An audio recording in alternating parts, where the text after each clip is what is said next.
Кешеден бері шуладық, ел боп, ана жаңалықты естіп, Қазтаг агенттігінде жарияланған. Біздің өкімет заңнамаға өзгерістер енгізейін деп отыр екен. Қазақстан Республикасының жері тегін жалға беріледі деп компанияларға, оның ішінде қатынасы бар, оған ұйымдастырушы болған, акционері болған Евразиялық экономикалық одағының мүшесі мемлекет мүшелігі бар. Соларға қазақ ресейлік, мысалы, қазақ қырғызстандық, қазақ белорус, қазақ армения бірлескен акционерлік қоғамдарына жер тегін жалға беріледі деген. Енді Евразиялық экономикалық одағы жаңағы мүшелері біз, Ресей, Армян, Беларусь, Қырғызстан ғой. Сол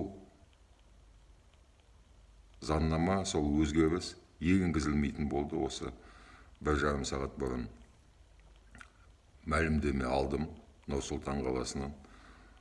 Оны қолға алып, бүгін айқай-шу көтеріп, арттарынан қалмай, өкіметтен жауап сұрап істеген, атқарған осы жұмысты мәжілісте отырған Ақ Жол партиясы, кішкентай ғана фракция, өзі 7 адам.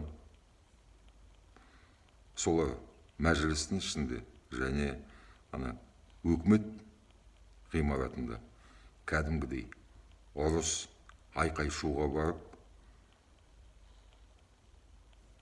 тоқтатты. Енді ол өзгеріс заңға енгізілмейді, тоқтатылды, сонымен қалды, өлді, бітті. Әрине, қуанатын жағдай бар. Біздің жеріміз ешкімге, бөтен мемлекеттерге, әсіресе мына көршілес, Қытай болсын, Ресей болсын, басқасы болсын, тегін тұғыл, жалпы ақшалай болса да алтын берсе де берілмеу керек.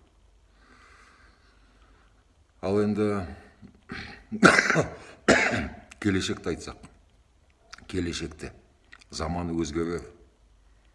Бүгінгі батып отқан түн ашылып, ертең күн шығар, таң атар. Келешек қазіргі билікте отырған министрлер, премьер-министр, оның алдында болғандар көбісі жеген. Соларды жеген желкесінен шығаруымыз керек. Біз болмасақ та, қазақтың ұлтшылдары билікке келмесе, басқалар келсе, кім болса да, олардың саяси бағдарламасында осындай тармақ болу керек. Жегендер, о кезде енді олар әрине қашып кетеді ғой, соларды елге қайтарып, соттап, жегенін қайтарып, сөйту керек. Ертең заман өзгергенде, Нұреке о дүниеге аттанғанда, көбісі қазір жүргендер талтандап, әкім министр болған, оның алдында әкім министр болған, ұлттық компанияларды басқарған, көбісі қашып кетеді. Олардың қазір жүргенде сол жеп-жеп қашып кету ғой. Оларды келешегінің жоспары сол жеп-жеп қашып кету. Сол қашып кеткендер елге қайтарылу керек. Лондон арбитражына береміз, қандай шетелдік арбитраж соттарына береміз ба, дәлелдеп, ол жемқор екен, ол өзі елге қайтарылып түрмеге отыру керек. Жеген ақшасы, өкіметтің қаржысы қазынаға қайтып келу керек. Мен өзім соған үміттенем. Сондай билік келеді деп сенемін.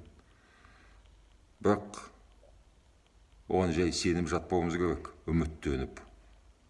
Біз оған бірдеме істеуіміз керек, біз саяси өмірге қатысуымыз керек, біз белсендік танытып, даусымызды шығарып, сөйтіп жүруіміз керек. Жүйелі түрде, өркениетті түрде, және быттайып айқай-шу көтермей, базада жүрген жаман қатындар сияқты айқайлап тек күндес қатындар сияқты. Біз саяси позициямызды нақты ұстап, сөздік қорымызды бәрімізді кеңейтіп, белсенді түрде саясатқа қатысуымыз керек. Бір-бірімізге сенбей, біреуге жүктеп қойып, анау бар ғой, сол атқарсын, мен қарай тұрайын деп. Жоқ, бәріміз қатысып, өйткені бізде ортақ мүдде бар, әр қазақтың. Ортақ жер бар, ортақ тәуелсіз бар. Ол бәрі біздікі, менікі, сіздікі, мына көріп отырған. Біреуге таратасыз, бәріміз бірдей деңгейіміз, құқылы бәрі бірдей, міндетіміз, жауапкершілігіміз бәрі бірдей. Бұл біздің жер, біздің мемлекет. Келешек қалай болады, ол біздің қолымызда. Қазіргі күнде енді ешқандай өзгеріс енгізе алмаймыз, қолымыз қысқа, Нұрекең жүйесі мықты, ол енді бар, онымен бірақ алысып қажет жоқ. Нұрекең жасы 80-де. Кетіп баратқан кісі. Ол істейтін істеді. 30 жыл қолынан келгенше әйтеуір бірдеме істеді. Жаман ба, жақсы ма, оны қазір айтпай-ақ қояйық. Келешекті. Ол кісі жоқ болған кезде. Пост Назарбаев кезі, сол дәуірде қалай болады, қандай болады, кім билікке келеді. Сосын келесі 10-15-20 жыл қандай болады, оған жауапты біз өзіміз, мен, сен, осы бәріміз. Осы кезге біз қатыспай жата берсек, ертең сосын кімге өкінеміз, кімді кінәлаймыз, өзіміз кінәлі боламыз.